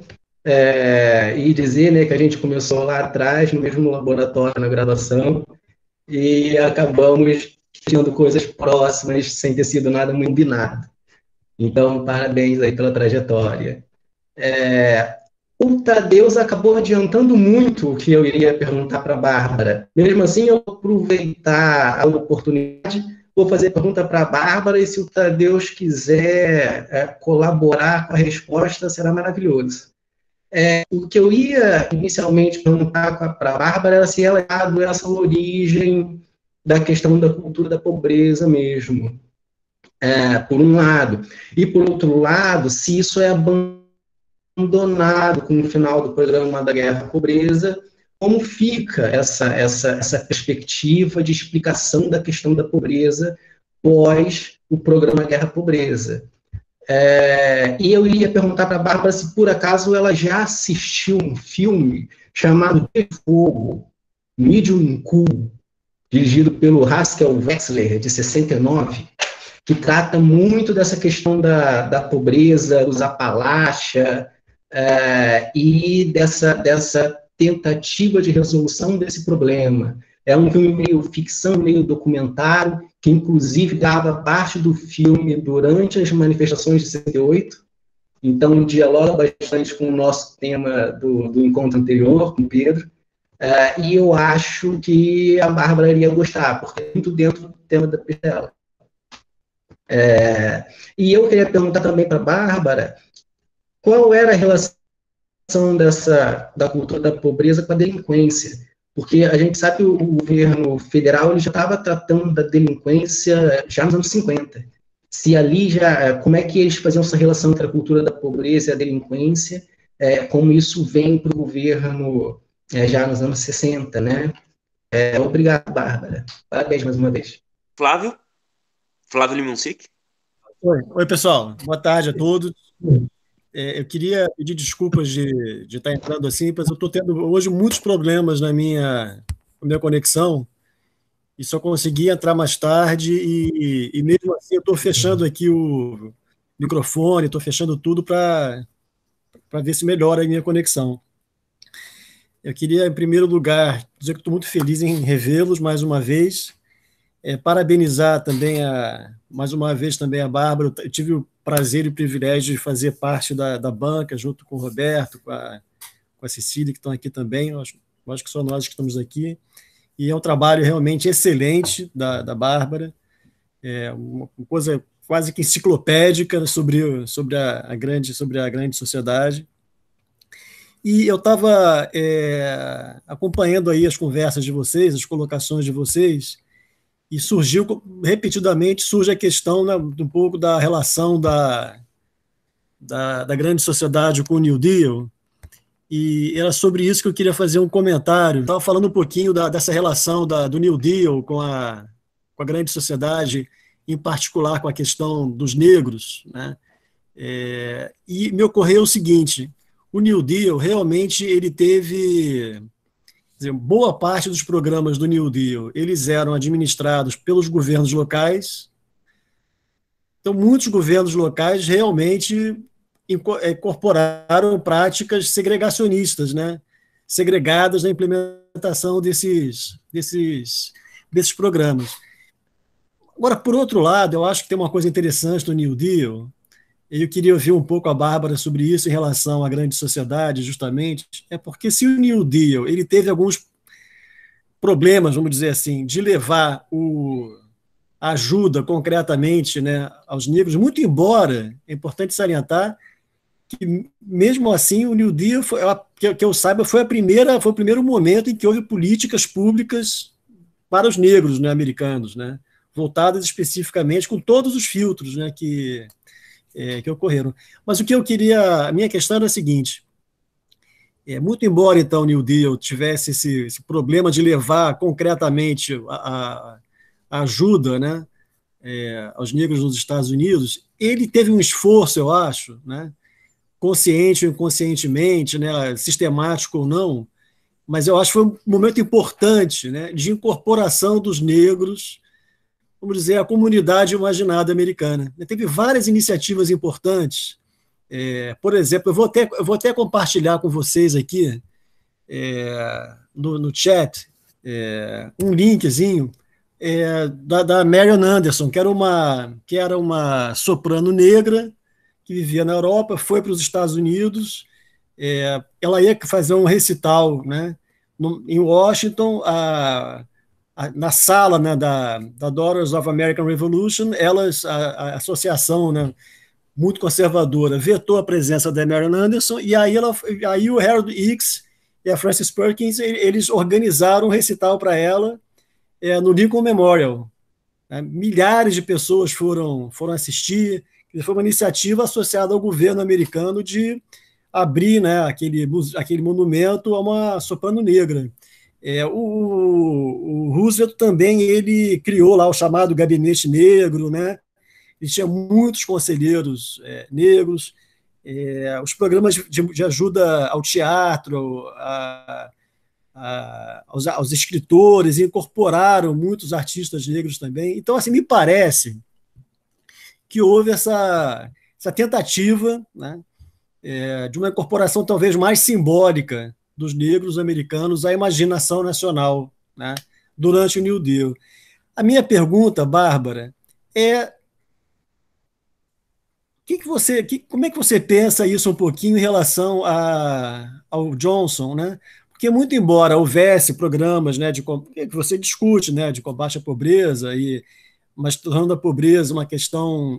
Não vou entrar na sua tese que você já escreveu, né, e eu li, mas não me parece que tenha havido um esforço, né, do Johnson nessa dimensão mais simbólica, né, de incorporação nacional dos negros à imaginação nacional americana durante os anos 60, né? E que houve nos anos 30. Eu queria te ouvir um pouquinho sobre isso e aproveitar também aqui a presença do Carlos e do Flávio Trovão, a quem eu saúdo, no seguinte sentido: em 67 um ano importante para o cinema americano, né, porque foram feitos 3 filmes muito importantes, né, sobre a temática, com o primeiro galã e protagonista negro, que era agora me fugiu o nome dele. Poitier? Bom, mas são... Sidney Poitier, obrigado. Né? Obrigado. Sidney Poitier, que ele fez 3 filmes, que foram O Calor da Noite, né? O Adivinha Quem Vem para o Jantar e o Mestre com Carinho. 3 filmes do mesmo ano, em que ele é o protagonista, né? Que está discutindo a questão racial nos Estados Unidos, né? O Mestre com Carinho na Inglaterra, né? Mas a história... Mas o Calor da Noite e Adivinha Quem Vem para o Jantar está ambientado nos Estados Unidos, né? E está discutindo a questão racial, mas assim, é uma discussão da questão racial completamente dissociada do que estava acontecendo nos Estados Unidos, né? É uma ascensão individual, né? Uma ascensão social individual, negro, ultra competente, muito mais competente que todos os brancos, né? Assim, ele é perfeito, né? Tanto no embate dele lá com os policiais no Calor da Noite, quanto na conversa lá com os futuros sogros, né? No Adivinha Quem Vem para o Jantar. Ou seja, é uma representação simbólica também dos negros completamente dissociada, eu acho, do conflito racial que estava acontecendo nos Estados Unidos nos anos 60, né? Então, eu queria ouvir um pouco vocês sobre isso. Olha, na minha lista de inscrição aqui, tudo indica que ainda não tem mais ninguém. Eu vou passar para a Bárbara, então, responder. Assim, pensando na cultura da pobreza, inclusive ao longo da Guerra da Pobreza, você vai vendo um pouco uma manifestação muito clara dos movimentos sociais contrários aos projetos ou textos que vão se concentrar na questão da cultura da pobreza para entender a pobreza. Quando o relatório Moynihan sai, quando o relatório Moynihan é divulgado, e no relatório Moynihan, o Moynihan ele faz um tratado, né, sobre o problema do afro-americano nos Estados Unidos, da pobreza afro-americana, e a tese dele é que, na verdade, a pobreza afro-americana ela é relacionada à escravidão, mas principalmente porque ela cria um matriarcalismo entre os afro-americanos, e aí isso gera uma ausência de símbolo, de incentivo e de imagem a quem se moldar nos homens afro-americanos. Então eles crescem com um pai ausente ou um pai desempregado e uma mãe muito dominante que não toma conta deles como deveria, né, por ser uma mulher, então ela tem que se dividir entre trabalho e criar os filhos, ela não consegue dar um exemplo, eles não têm um exemplo paterno a ser seguido, e aí a grande teoria dele passa por isso, né, passa para entender a pobreza afro-americana nesse sentido. Quando o relatório Moynihan sai, quando ele é divulgado, você tem um repúdio muito grande das posições dele. E isso afeta a questão da cultura da pobreza dentro do governo. Então, já para o final da Guerra da Pobreza, a questão da cultura da pobreza ela já começa a ser mais claramente incorporada em discursos conservadores. E, ao que tudo indica, o relatório Moynihan tem muita relação com isso. Sobre a cultura da pobreza e a delinquência, indo um pouco até no que o Moynihan falava, ela vai ser entendida justamente porque, com a cultura da pobreza, eles entendem que essa população pobre ela tem um determinado modo de vida, que seria, de modo, entre aspas, padrão, famílias desestruturadas, né? Então, talvez com pai presente ou não, mas talvez um pai presente desempregado, um irmão que largou a escola cedo porque teve que trabalhar para ajudar a família. Então, é um momento em que você tem uma cultura espelhada ao jovem, ou seja, tudo que ele vê em volta dele remonta ao fracasso. E também a falta de garra, por assim dizer. Então, por tudo à volta dele remeter ao fracasso, essas pessoas não têm uma postura muito clara de correr atrás dos objetivos delas, porque elas acham que elas sempre vão falhar. Então, a delinquência seria uma consequência disso, de jovens em famílias desestruturadas, ou então em famílias bem estruturadas, porém em um gueto segregado ou um local marginalizado em que eles não têm possibilidade e um espelho de uma educação com bons exemplos, ou de pessoas com bons trabalhos. Os exemplos são exemplos ruins, são as gangues. O sucesso no gueto é a gangue, não o cara que chegou à classe média, porque aí ele sai do gueto. Então, a cultura da pobreza e a delinquência ficam associadas nesse sentido. Agora, Flávio, o que você falou do New Deal e da grande sociedade,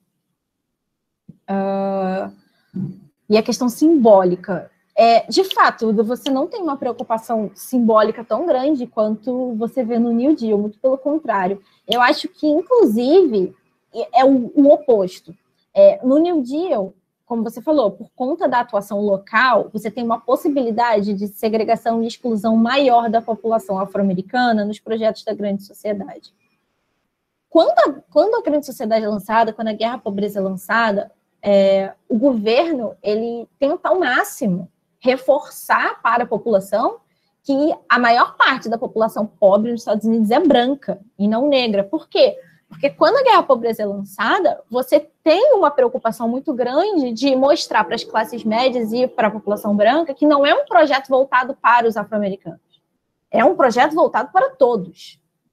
Então, na verdade, o que eu vejo é que o governo evita ao máximo de usar símbolos, essas questões do afro-americano na guerra à pobreza, porque a guerra à pobreza, com o passar do tempo, já é cada vez mais associada com os afro-americanos. E aí começa a ser acusada de terem criado um projeto que beneficiaria somente os afro-americanos, enquanto os brancos não teriam benefício nenhum, e isso não seria uma postura correta do governo.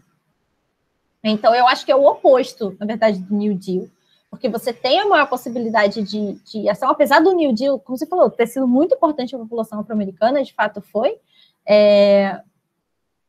a guerra à pobreza não tinha tanta possibilidade de exclusão local, ou tentou mais, de fato o governo federal tomou medidas propositais para evitar que os estados intervissem nos projetos federais ou segregassem as pessoas. Uma coisa que o New Deal não fez. Então, assim, Posso eu acho que colocar uma isso coisa é muito rapidinho importante. aí?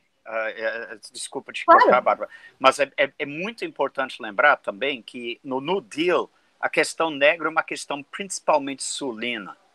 E 25 anos mais tarde, ele é uma questão que invade a cidade do norte de uma maneira que não pode ser mais ignorada. Entendeu? Ou seja, entre 1934 e 1965, é justamente essa época que a grande imigração está em grande fluxo, né? Então, sabe, em 1934, você pode fazer a aliança que Flávio anota no chat entre os democratas sulinos e os democratas do norte. E em 65 é mais difícil fazer isso, porque agora você tem os guetos, e particularmente os guetos que estão explodindo no verão de 65, estão em cidades tradicionalmente entendidas como guetos do norte, né?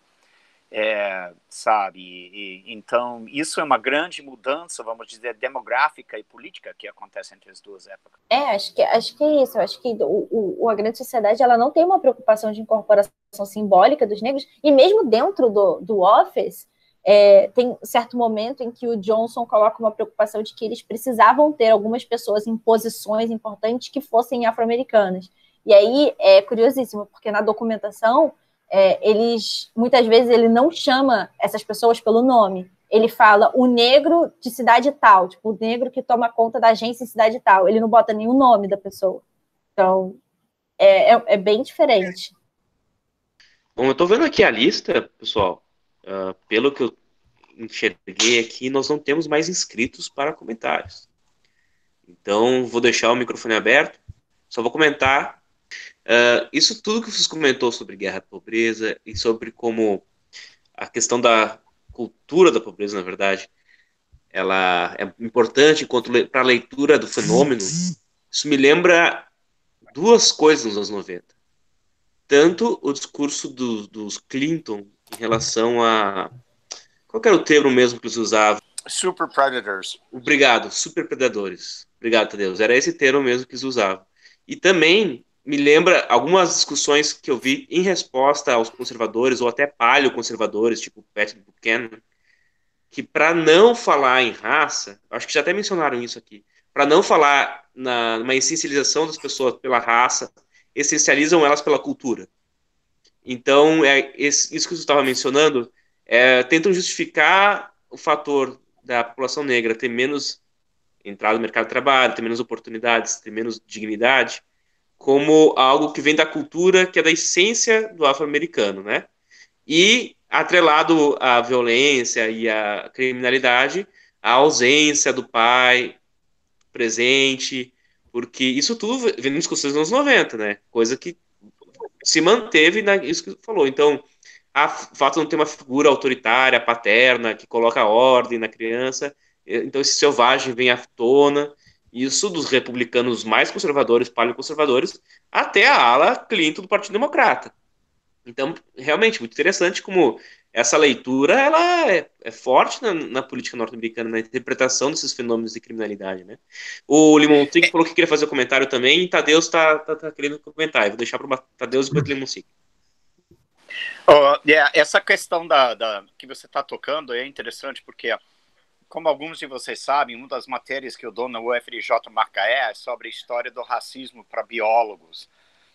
E uma das coisas que eu estou sempre enfatizando com meus alunos é que racismo de fato morreu, sabe, na Segunda Guerra Mundial e certamente na década de 60. Agora, supremacia branca está muito bem, obrigado, sacou?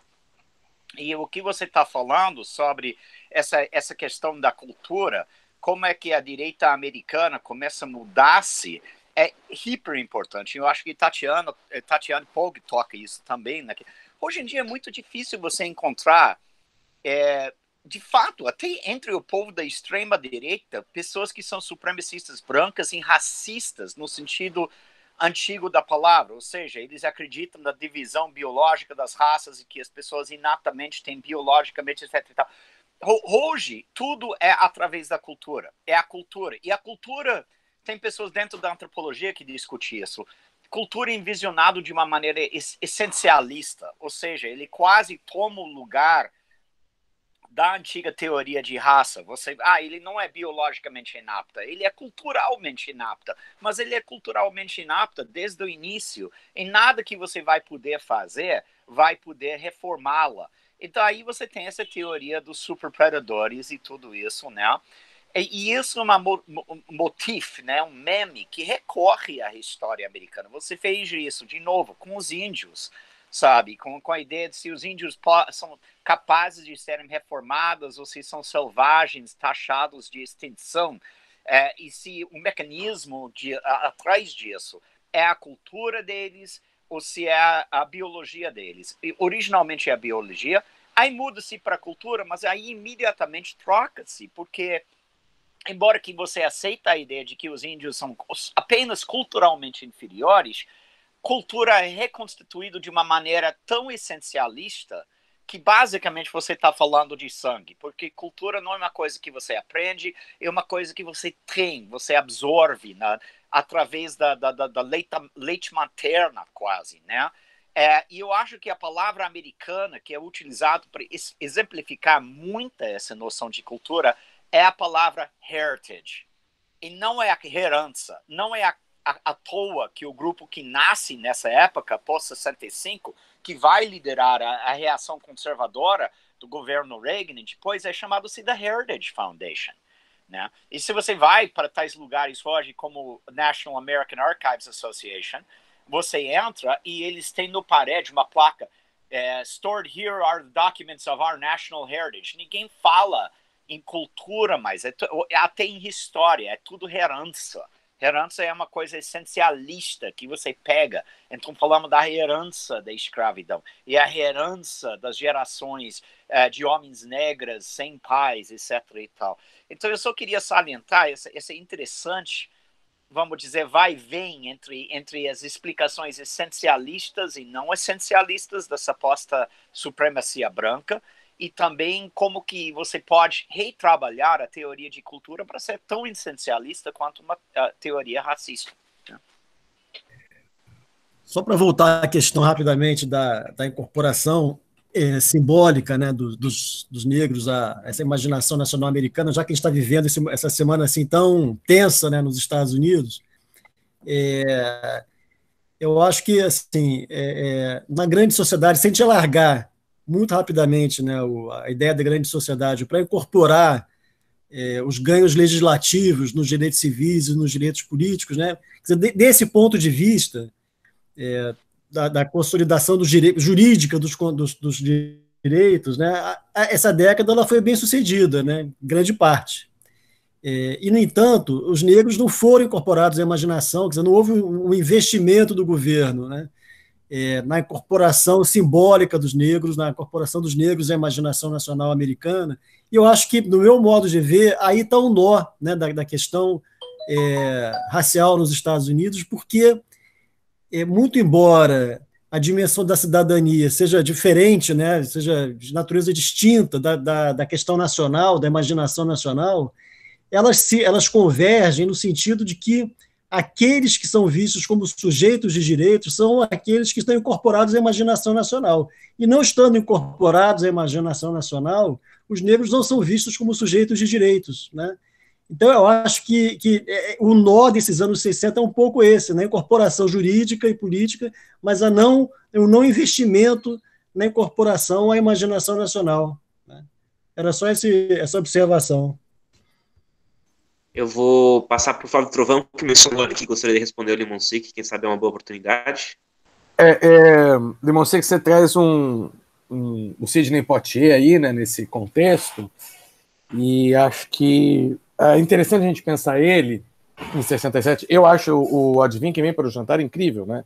Porque, na verdade, ele é um ultimato para os liberais. Como é que os liberais se dariam conta se sua filha, né, se casasse com um negro? Como é que seria isso? O filme todo é um constrangimento de um liberal diante de um casamento interracial, né? Mas acho que vai um pouco também na linha do que o Tadeu está colocando, que a gente está conversando. É muito interessante pensar o To Service Love a partir de um outro filme que o Poitier faz em 55, o Blackboard Jungle, Sementes da Violência, que é um filme esse filmezinho padrão que a gente conhece, que eu comentava com a Bárbara, né? Desse jovem pobre urbano que vai para a escola, ele quebra a escola, ele é um problema, e vem um professor que vai ensinar a ele como se tornar uma pessoa civilizada, né? Como uma pessoa educada, que justamente é como adquirindo os valores da classe média. Normalmente, esses professores, eles são pessoas da classe média, e no caso do Blackboard Jungle é muito interessante, porque o professor é um ex-combatente da Guerra da Coreia, então ele é um ex-militar, e mais, ele está constituindo uma família. Ele se muda, né, para essa cidade com a mulher está grávida, então mais inserido nos valores WASP é impossível. E quem é o Sidney Poitier, a personagem Sidney Poitier nesse filme? Ele é justamente o estudante rebelde, que é contra o professor, mas que ao longo da narrativa é seduzido por esse professor e percebe que se ele mudar o seu comportamento, ele pode ter uma outra vida. E ele é aquele que se redime pelo processo educacional. Então é muito interessante. Em 55, o Poitier é o aluno rebelde da escola pública do centro que se redime, e 15 anos depois, 12 anos depois, ele é o professor que vai fazer esse mesmo gesto agora, inclusive num outro lugar, né, num outro país, porque o filme é britânico. Então, eu acho que, de uma certa forma, o que essa cinematografia está mostrando, que você traz, é um pouco o que a gente está discutindo, que lugar e que negro é esse que vai ter a representação. É o lugar daquele que assume os valores da classe média branca, é aquele que segue os passos da classe média branca. De longe, como a Bárbara falou muito bem, não é o negro que está lá nas riots, não é aquele que está reivindicando um outro lugar na história americana, que está reivindicando uma outra história americana, né? Esse negro não vai ter nem representação cinematográfica, digamos assim, mainstream, né? Do grande público. Né? E aí, por isso o Poitier... Exato, Tadeu. Por isso o Poitier é o símbolo dessa galera, né? Ele é o bem comportado, né? Eu acho que vai um pouco na linha... Deixa eu colocar uma coisa... Vai lá. Deixa eu colocar uma coisa bastante interessante para as pessoas lerem e pensarem o que você está falando, justamente isso. Se você leu a History of Outlaws, do Thaddeus Russell, que é a história fora de leis nos Estados Unidos, o capítulo sobre a abolição e qual era a expectativa dos abolicionistas com a cultura negra do Sul e como que isso foi, de fato, derrotada pela própria resistência cultural dos ex-escravos. É muito interessante pensar e ver. De novo, eu, como antropólogo, gosto muito dessa coisa de cultura de longue durée. Essa questão, para mim, está no cerne do que é o projeto americano. Quem pode virar americano e quem não pode virar americano. Se é capaz de transformar outras pessoas que não são americanos em americanos. E como é que você define americano? E muitas vezes o que você vê, o racismo entre o norte e o sul, eu sei que é muito mais complicado do que isso, mas pegando um pouco como tipos ideais weberianos, a regra é racismo integracionista versus a racismo segregacionista. É uma questão de exatamente aquilo que você está falando que Sidney Poitier reconhece. A ideia de que as racistas integracionistas estão dizendo para a população negra, você também pode virar branco, anglo-saxão, protestante, classe média, com todos esses valores. Nós acreditamos em o que fica fora da discussão, fora, por exemplo, em Blaxploitation, ou na literatura negra que vai nascer na rebordosa dos direitos civis.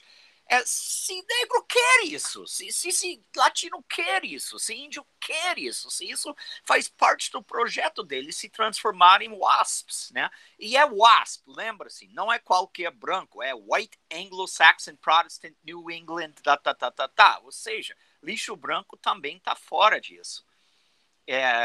Então, eu acho que é uma das coisas que é muito interessante, tá? Você falou da semana que a gente está vendo, dessa semana tributada nos Estados Unidos, talvez é uma terceira onda. Eu não estou ingênuo ao ponto de achar que o racismo vai acabar, mas eu acho que nós vamos ver uma outra transformação na supremacia branca agora, que você vai apagar a ideia da cultura branca até, e a cultura branca vai virar essa coisa da cultura de gente civilizado, bem pensado, da classe média, que é predominantemente branco, e que vai pegar todo... Mas, claro, vai incluir pessoas como Beyoncé, sabe? A burguesia negra vai ser convidada a participar disso. Talvez isso é a próxima transformação. E eu fico muito interessado ver quanto membros da minha família e amigos meus que são lixo branco estão olhando para essa nova onda. Eles não estão reagindo como reagiram na década de 60. Eles estão, assim, dizendo, embora que muitos deles não entendem uma raiva negra, eles estão dizendo, sim, a polícia é filho da puta mesmo. Sim, nós não temos um sistema de justiça que funciona, não. E isso é um discurso razoavelmente novo dentro do discurso de classe e raça nos Estados Unidos. Eu queria só comentar um pouquinho uma coisa que o Tadeu falou, só para não perder Na verdade, duas coisas. Essa coisa da cultura, da percepção da cultura negra, né? Agora teve nas mobilizações recentes, a Thaís, que está aí quietinha, ela deve ter visto também. Teve um discurso de um jogador de basquete chamado Hyland Rose. Né? Ele é um jogador aposentado já e que atualmente ele é comentarista da ESPN. E ele fez um discurso assim, brilhante e sensacional sobre as mobilizações dos negros atualmente.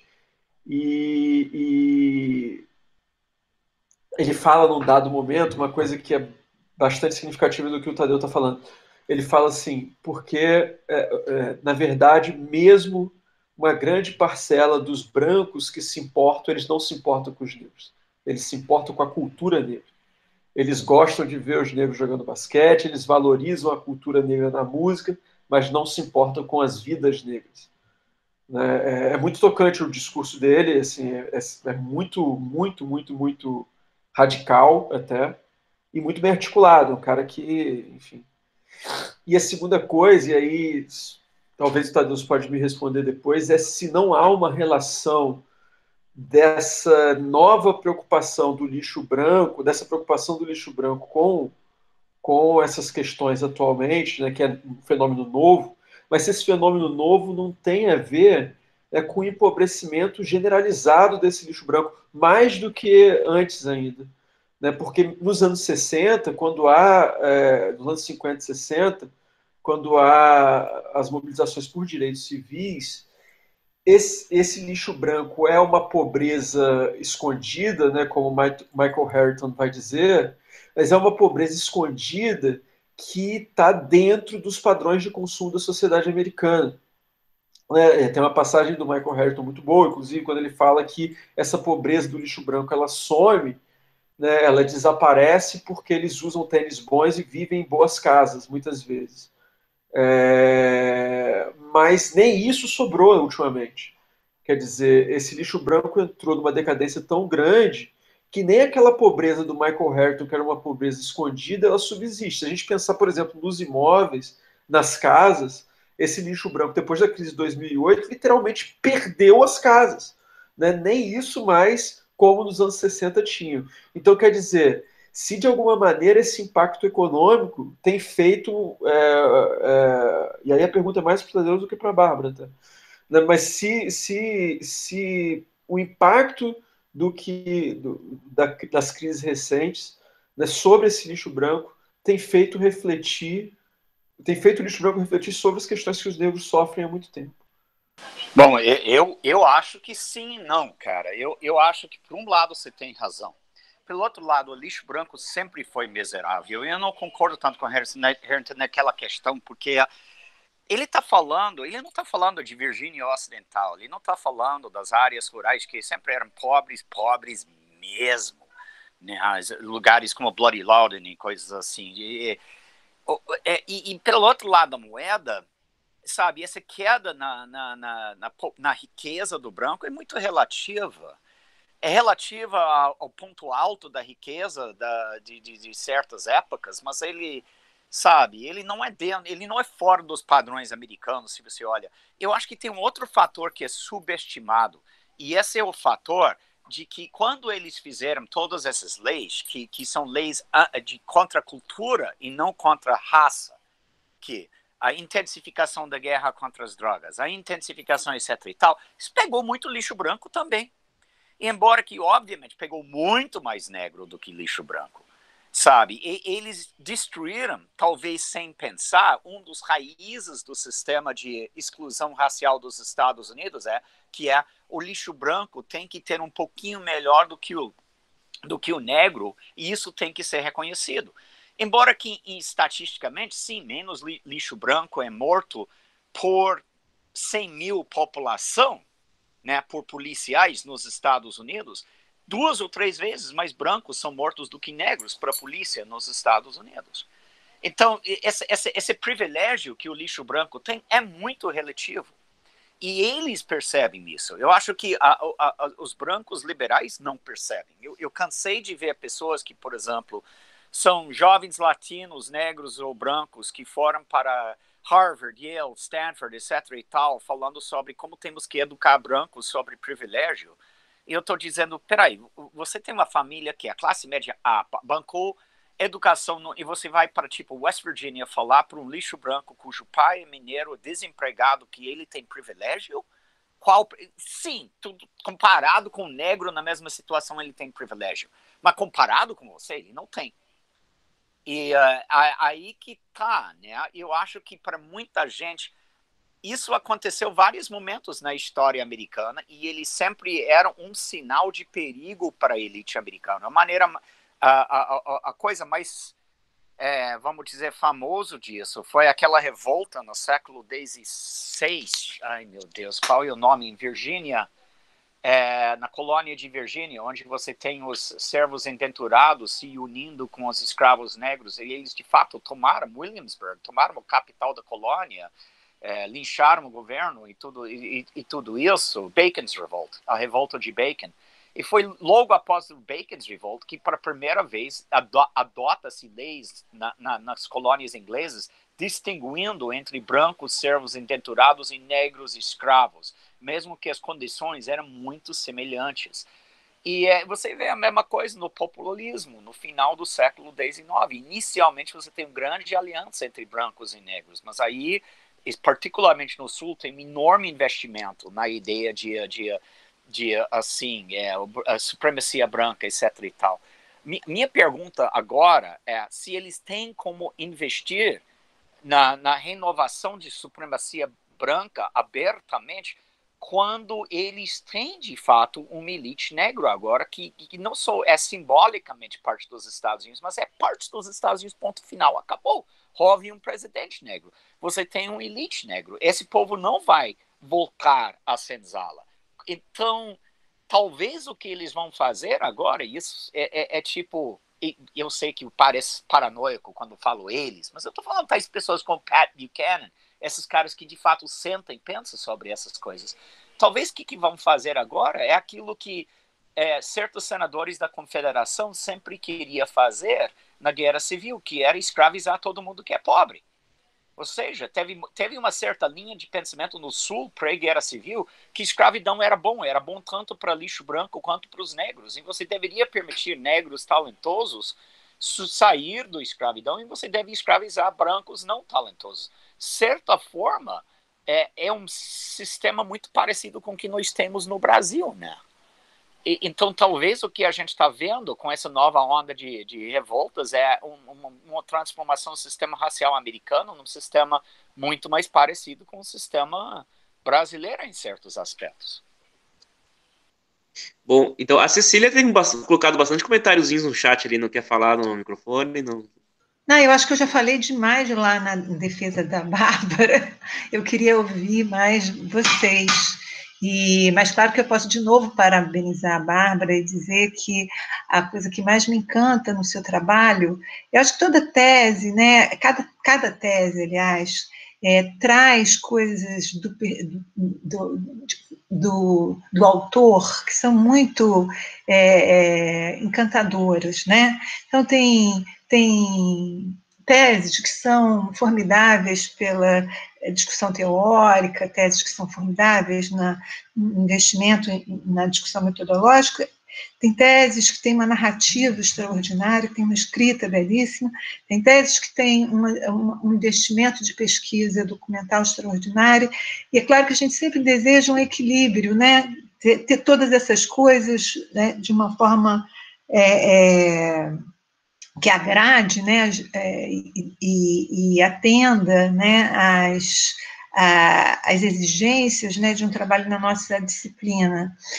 Mas eu quero dizer que a sua tese, Bárbara, ela tem tudo isso, mas ela tem, acho que para mim, como ponto forte, né, como ponto mais alto, foi um investimento que você fez na pesquisa documental tão ampla, né, e a sua ida aos Estados Unidos resgatando aquilo que seria muito difícil você acessar daqui, né, você conseguiu recuperar no seu capítulo 2 a produção desses intelectuais, mas você não conseguiria daqui ter acesso a essa face, né, dos de baixo, né, essa interlocução que o Henrique, né, estava te perguntando, né, acho que foi o Henrique, né, e que desde a qualificação você estava ansiosa, e todos nós estávamos, né, porque seria realmente tirar um véu sobre uma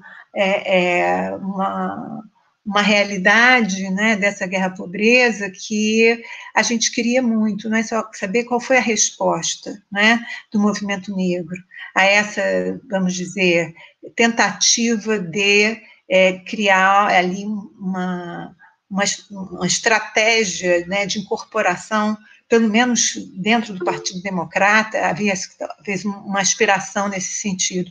E você mostrou isso com uma riqueza extraordinária. Você trouxe, ali no teu capítulo 3, uma história que a gente não conhecia, né? Então, eu já disse isso por ocasião da defesa, mas quero te dizer de novo que isso é uma parte da sua tese que eu acho que vai fazer muita diferença na discussão dos anos 60, numa narrativa nova sobre os anos 60 e sobre a guerra-pobreza, né? E agora também pensando na situação atual dos novos riots, né, que também provocam, né, essa imaginação sobre a nação, né? Eu vi o Obama falar, acho que há 2 dias atrás, né, sobre os riots, e ele dizendo que pela lembrança dele, e aí ele falou que tem 59 anos, tem a minha idade, eu achava que ele fosse mais velho, tem 59 anos. Pela imagem que ele tem, pela memória que ele tem, ele acha que os riots de hoje são bem mais, são melhor aceitos pela sociedade do que foram os dos anos 60, o que a gente sabe, né, pela elite branca, né? Que a reação hoje é uma reação que refaz a memória, inclusive eu entendi assim, sobre a década de 60, que hoje a maior parte dos brancos talvez veja os anos 60 e as rebeliões e aqueles riots como justos, né? Então essa memória se refaz, né? E que hoje também a classe média branca, né, como o Tadeu falou, percebe, né, a questão da supremacia branca como uma dificuldade para remendar essa nação. E então eu acho que você traz também elementos muito importantes para a gente discutir a realidade de hoje, né? É uma realidade tão inquietante, e a gente espera, como o Tadeu falou aí, que a gente possa ter uma rediscussão sobre essa questão de raça a partir deles. Parabéns de novo, foi muito bom ver vocês todos.